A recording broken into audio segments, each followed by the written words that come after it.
शुभेंदु अधिकारी कह रहे हैं कि भाई एक फलानी जगह मैंने ईद मिलन समारोह किया, उस गांव में गए 108 लोग आए और उस गांव में एक वोट बीजेपी को नहीं मिला। वो ये कह रहे हैं मैं बीसियों दलित के ऐसे बूथ बता दूंगा जहां एक वोट न मिला। भाजपा प्रवक्ता बोलेंगे क्या कि दलित का काम हम नहीं करेंगे भारत में? खुद मैं दूंगा, लिस्ट लेकर स्टूडियो आऊंगा। बोलिए, जहां 100% दलित वोटर्स हैं, एससी के वोटर हैं, इनको एक भी वोट न मिला। ये इशू ही नहीं है। यहाँ विश्वास का नारा प्रधान, ये बड़ा सवाल है संगीत रागी। ओके, ये बड़ा सवाल है संगीत रागी। तो मतलब जो आपको वोट नहीं देगा, ओके गुलाम जी आपकी बात पहुंच गई, आपका सवाल समझ में आ गया। गुलाम सरवर साहब आपका सवाल समझ में आ गया। रुकिए, अभी दूसरे पैनलिस्ट का टर्न है। संगीत रागी, तो जो वोट नहीं दे उसका काम नहीं, ये तय है। मतलब बीजेपी को अगर 30% लोगों ने वोट दिया या 26% लोगों ने वोट दिया तो बाकी सबका काम नहीं करना चाहिए। एक एक वोट यहां पर अब मार्क होगा। जिस मोहल्ले से, जिस बूथ से, जिस लोकसभा से बीजेपी जीत कर आ रही है, खाली वही काम होगा, उसी धर्म का काम होगा जिस धर्म के लोग बीजेपी को वोट दे रहे हैं।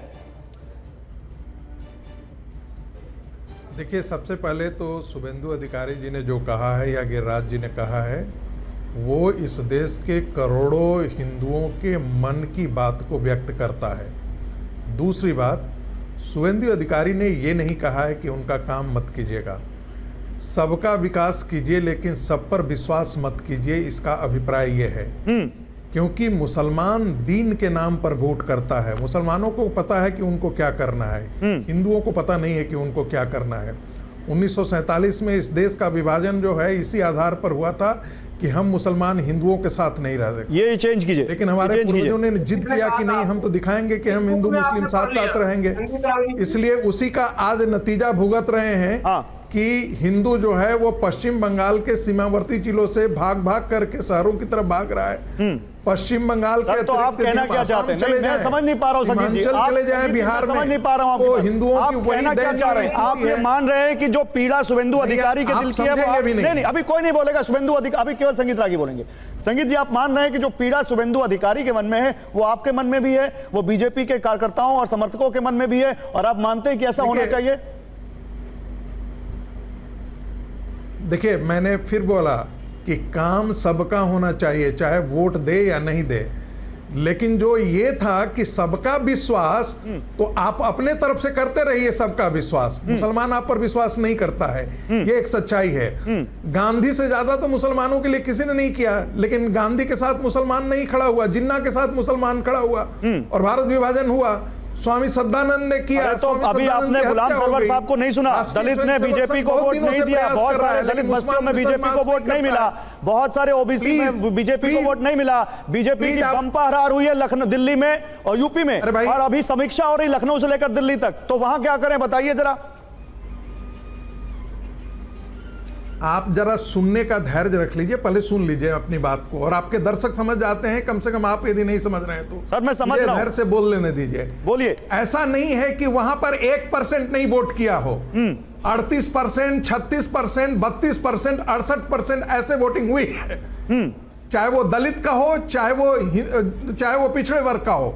लेकिन यहां ऐसा नहीं हुआ है कि पूरी की मुस्लिम आबादी में से एक वोट भी नहीं मिला। भी नहीं है कि सारे के सारे मुस्लिम ने भी बीजेपी को वोट नहीं दिया है। इस देश के मदरसों, प्लीज सर ऐसा भी नहीं कि मेरी बात खत्म नहीं होने जाते हैं और आप बीच में आ जाते हैं। आप कंप्लीट, ऐसे नहीं है, प्लीज नहीं, ऐसे नहीं होता है, ऐसे नहीं होता है। आप मुझे अपनी बात कह लेने दीजिए। आप बात खत्म नहीं होती है और आप बीच में आ जाते हैं। मुझे अपनी बात तो खत्म कर लेने दीजिए।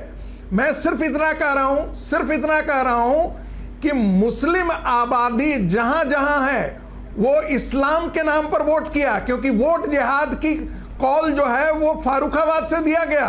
और ये बात पूरे देश में मुस्लिम पर्सनल लॉ बोर्ड से, मदरसों से, मस्जिदों से आवाज उठी कि दिल्ली की जो सत्ता में है उसको हराना है। ये नहीं देखना है कि मुसलमान जीत रहा है, कोई भी जीत रहा हो। जो हिंदूवादी पार्टी है इस देश की, जो राष्ट्रवादी अपने आप को कहती है, हिंदूवादी पार्टी जो राम मंदिर के साथ खड़ा है, 370 जिसने खत्म किया है, जो यूनिफॉर्म सिविल कोड लाया है, जो तीन तलाक खत्म किया है, जो यूनिफॉर्म सिविल कोड करने की बात कर रहा है, उसको हराना है, नहीं तो इस्लाम खतरे में है। इस बात की सच्चाई है और वोट जिहाद इस देश की सच्चाई है। इसी को रेखांकित किया है शुभेंदु अधिकारी ने, जो कहा है, हिमंता विश्व शर्मा ने और गिरिराज जी ने।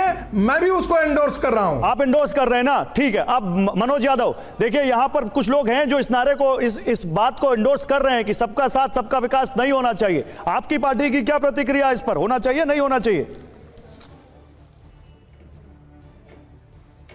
हाँ बिल्कुल गौरव जी, जो चीज़ें मैंने अभी डिबेट में सुनी, मैं सुन के दंग रह गया। क्या गजब गजब का और विभिन्न विभिन्न क्वालिटीज़ का जहर उगला गया। किसके खिलाफ? इस देश की जनता के खिलाफ। कौन दे रहा है? नरेंद्र मोदी अपने घर से दे रहे हैं क्या, या भाजपा दे रही है?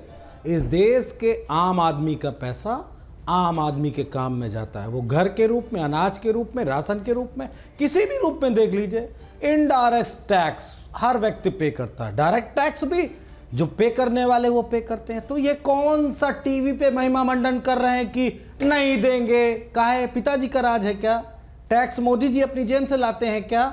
इस देश के आम आदमी का पैसा है और आम आदमी के काम में ही खर्च होगा। ये अनावश्यक बात कम की जाए। गौरव जी, मैं महत्वपूर्ण बिंदु पे आता हूं।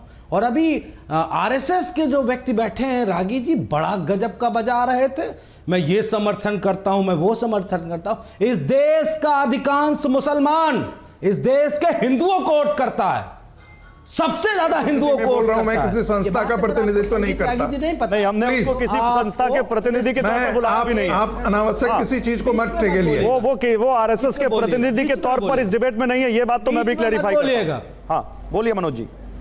बिल्कुल, अरे बिल्कुल, मैं हिंदुत्व के साथ खड़ा हूं। मैं किसी संस्था का प्रतिनिधित्व नहीं करता हूं, चाहे भारतीय जनता पार्टी क्यों नहीं। बीच में मत बोलिए, मैंने आपको बहुत ध्यान से सुना है। धैर्य रखो भाई। नहीं तो आप, मैं बीच में नहीं बोल रहा हूं तो आप बिना मतलब का कोट मत कीजिए। आप अपने तर्क को रखिए, चिल्लाइए मत। क्यों ना करे? इस देश का मुसलमान, इस देश का हिंदू, पिछड़ा, दलित, अल्पसंख्यक सेकुलरिज्म के नाम पे वोट करता है आपके खिलाफ, और आपको सेकुलरिज्म नहीं पसंद है। सीधी बात यह है, कोई सेकुलरिज्म के नाम पर नहीं इस देश का मुसलमान वोट करता है। इससे बड़ा कोई बकवास नहीं हो सकता है कि इस देश का मुसलमान सेकुलरिज्म के नाम पर वोट करता है। इससे बड़ा कोई बकवास और इससे बड़ा कोई जहर नहीं हो सकता। सब वाहियात और बकवास है। संगीत जी अभी आप बोलिएगा, संगीत जी अभी आप बोलिएगा। मनोज जी अपनी बात कंक्लूड कीजिए। एक मिनट, गुलाम सरवर साहब रुकिए। गुलाम सरवर साहब, देश का मुसलमान अतीक अहमद के नाम पर वोट कर देता है, अंसारी के साथ खड़ा होता है। वो अंसारी में क्रिमिनल नहीं देखता है।